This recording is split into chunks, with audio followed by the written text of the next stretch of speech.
दोस्तों नमस्कार, स्वागत है आपका इस हमारे चैनल में। आज हम लोग यूपी लेखपाल के लिए हिंदी के 25 क्वेश्चंस देखने वाले हैं जो बहुत ही इम्पोर्टेंट क्वेश्चंस हैं। ठीक है, तो चलते हैं फर्स्ट क्वेश्चन पे। तो हमारा पहला क्वेश्चन है, निर्धन में कौन सी संधि है? तो बताइए, व्यंजन संधि है, विसर्ग संधि है, अयादित संधि है या फिर यड़ संधि। ठीक है, तो इसका राइट आंसर हो जाएगा ऑप्शन नंबर बी, विसर्ग संधि। क्या हो जाएगा यहाँ पे? विसर्ग संधि। नेक्स्ट देखते हैं, निम्नलिखित में से कौन सा कर्मधारय समास है? नीलकमल, त्रिफला, पतझड़, गांव, शहर। तो बताइए क्या इसका राइट आंसर हो जाएगा? इसका राइट आंसर देखा जाए तो क्या हो जाएगा? त्रिफला। क्या हो जाएगा यहाँ पे? Triphala is a right answer. Next question देखते हैं, निम्नलिखित में से स्त्रीलिंग शब्द है? किन्नर, अहिंसा, अंतरी, अपरिग्रह। तो बताइए क्या इसका राइट आंसर हो जाएगा? इसका right answer option number B, क्या हो जाएगा? अहिंसा। नेक्स्ट देखते हैं, बैल ने कूदे कूदे तंगी कहावत का अर्थ है? वीरता पर विश्वास होना, गड्ढे में कूदना, साहसिक कार्य करना, स्वामी के बल पर सेवक का साहस।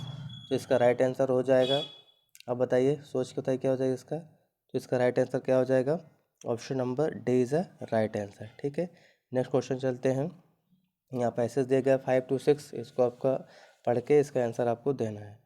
शिक्षक को वैज्ञानिक और प्राविधिक मूलाधार देकर हमने जहाँ भौतिक परिवेश के पूर्णतः परिवर्तित कर दिया है और जीवन को अप्रत्याशित गति दे दी है, वहीं साहित्य, कला, धर्म और दर्शन को अपनी चेतना से बहिष्कृत कर मानव विकास को एकांगी बना दिया है। पिछली शताब्दी में विकास के सूत्र प्रकृति के हाथ से निकलकर मनुष्य के हाथ में चली गई, विज्ञान के हाथ में पहुंच गए और इस बंद गली में पहुंचने का अर्थ मानव जाति का नाश भी हो सकता है। इसलिए नैतिक और आत्मिक मूल्यों का साथ साथ विकसित करने की आवश्यकता है, जिससे विज्ञान हमारे जीवन के लिए भस्मासुर का हाथ न बन जाए। व्यक्ति की क्षुद्रता या राष्ट्र की क्षुद्रता बन जाती है तो विज्ञान भस्मासुर बन जाता है। इस सत्य को प्रत्येक क्षण सामने रख कर ही अणु विस्फोट को मानव प्रेम और लोकहित की मर्यादा दे सकेंगे। असीमित भौतिक शक्तियों का स्वामी मानव आज अपने व्यक्तित्व के प्रति आस्थावना नहीं है, प्रत्येक क्षण अपने अस्तित्व के संबंध में संकरग्रस्त है। ठीक है, चलते हैं फर्स्ट क्वेश्चन क्या है इसका पैसेज का, देखते हैं। मानव जीवन को भस्मासुर बनने से कैसे रोका जा सकता है? भौतिक जीवन मूल्यों का निर्धारण करके, नैतिक आत्मिक मूल्यों को विकसित करके, प्राकृतिक जगत का पूर्ण स्वामित्व प्राप्त करके, मानव सभ्यता का विनाश करके। तो बताइए क्या इसका राइट आंसर? इसका राइट आंसर बी हो जाए, क्या हो जाएगा? नैतिक आत्मिक मूल्यों को विकसित करके ये। ठीक है, नेक्स्ट क्वेश्चन देखते हैं, अणु विस्फोट को मानवतावाद की मर्यादा देना तभी संभव है डैश, जब व्यक्ति की डैश है। तो बताइए, क्षुद्रता को राष्ट्र की क्षुद्रता न बनने दी जाए, क्षुद्रता जब राष्ट्र की क्षुद्रता बन जाए, या फिर क्षुद्र भावनाओं का उन्नयन हो, उदात्त भावनाओं को विकसित किया जाए। तो इसका राइट आंसर हो जाएगा हमारा 6 का ए। ठीक है, क्षुद्रता को राष्ट्र की क्षुद्रता न बनने दिया जाए। ठीक है, चलते हैं नेक्स्ट क्वेश्चन 7वें का बी देखते हैं। ठीक है, 7वें देखते हैं, तो 7वें देखें तो इसका राइट आंसर क्या हो जाएगा? जड़ों में मट्ठा डालना मुहावरे का अर्थ होता है क्या करना? इसका समूल नष्ट करना, ऑप्शन नंबर बी। डेढ़ बीता कलेजा मुहावरे का अर्थ बताइए? अत्यधिक साहस दिखाना, भयभीत होना, अत्यधिक शरारत करना, बहुत खुश होना। बताइए क्या हो जाएगा इसका राइट आंसर? अत्यधिक जो है साहस दिखाना। जानने की इच्छा रखने वाला डैश वाक्यांश के लिए एक शब्द बताइए। तो जो जानने की इच्छा रखते हैं उसे क्या कहते हैं? जिज्ञासु, सर्वज्ञ, ज्ञानी या विज्ञ। बताइए क्या हो जाए इसका राइट आंसर? उसको बोलते हैं जिज्ञासु। क्या बोलते हैं? जिज्ञासु। पलकों को गिराए बगैर के लिए कौन सा शब्द नहीं होगा? तो बताइए, निर्मेश, उन्मिलित, अनिमेष, अपलक। बताइए क्या इसका राइट आंसर हो जाएगा? Option number B is a right answer. क्या हो जाएगा इसका? Option number B. ठीक है, चूल्हा शब्द का तत्सम बताइए? चूल्हा, चूल्हा, चूल्हे या चूल्हा। बताइए क्या हो जाएगा? ऑप्शन नंबर बी, चूल्हे। ठीक है, उबटन शब्द का तत्सम शब्द कौन सा है? तो उपटन का तत्सम शब्द क्या होता है? ऊर्ध्वतन होता है। क्या होता है? ऊर्ध्वतन। Option number D.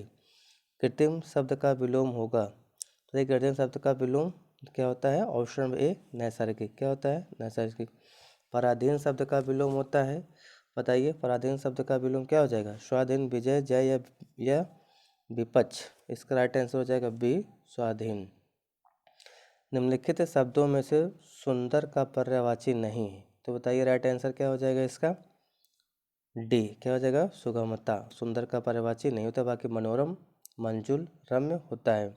देव पर ऋषि, देव प्लस ऋषि, देवर्षि में प्रयुक्त संधि कौन सी है? बताइए इसका राइट आंसर क्या हो जाएगा?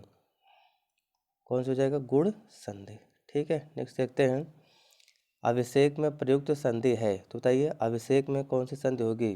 बताइए गुण संधि, व्यंजन संधि, वृद्धि या फिर दीर्घ। बताइए राइट आंसर क्या होगा इसका? क्वेश्चन नंबर बी जो है व्यंजन संधि। शुद्ध वर्तनी का चयन कीजिए, तो बताइए इसमें राइट आंसर कौन सा है? 18 का बी अंतर ध्यान। ठीक है, चलते हैं नेक्स्ट क्वेश्चन। बताइए मेहतरानी शब्द की पुल्लिंग है, मेहतरानी शब्द का पुल्लिंग है, तो बताइए क्या हो जाएगा इसका राइट आंसर? मेहतर। क्या होता है इसका? मेहतर। निम्नलिखित में से किसका प्रयोग प्रायः एक वचन में नहीं होता है? बताइए एक वचन में प्रायः किसका नहीं किया जाता है? तो ऑप्शन नंबर डी जो है प्राण, दर्शन अर्थ तथा अक्षत शब्दों का जो है क्या किया जाता है? इसका जो है एक वचन में नहीं किया जाता है। भूतकाल के कितने वेद होते हैं? तो भूतकाल के 6 वेद होते हैं। ठीक है, प्रबल शब्द में कौन सा उपसर्ग है? तो बताइए पर, प्रा, पर या परा। कौन सा हो जाएगा इसका राइट आंसर? प्रा। Option number B. लोकप्रिय शब्द में समास है, बताइए तत्पुरुष, अव्ययी भाव, कर्मधारय या बहुब्रीहि। लोकप्रिय में कौन सा समास है? तत्पुरुष समास हो जाएगा। ठीक है, नेक्स्ट देखते हैं। संवत्सर का पर्यायवाची, संवत्सर का पर्यायवाची क्या हो जाएगा? वर्षा ऋतु, ऋत या पर्यावरण। राइट आंसर बी वर्षा। ठीक है, या वर्ष। राम को रेलगाड़ी की यात्रा करना अच्छी लगती है, कोई त्रुटि नहीं है, बताइए इसमें कौन से पार्ट में त्रुटि है? तो देखिए बताइए कौन सा? मुझे रेलगाड़ी में यात्रा करना अच्छी लगती है या कोई नहीं इसमें से। तो ऑप्शन में से अच्छी लगती है, क्या राम क्या पुल्लिंग से अच्छा लगता होना चाहिए। ठीक है, ठीक है दोस्तों, thank you for watching my video. Please subscribe my channel and support my video.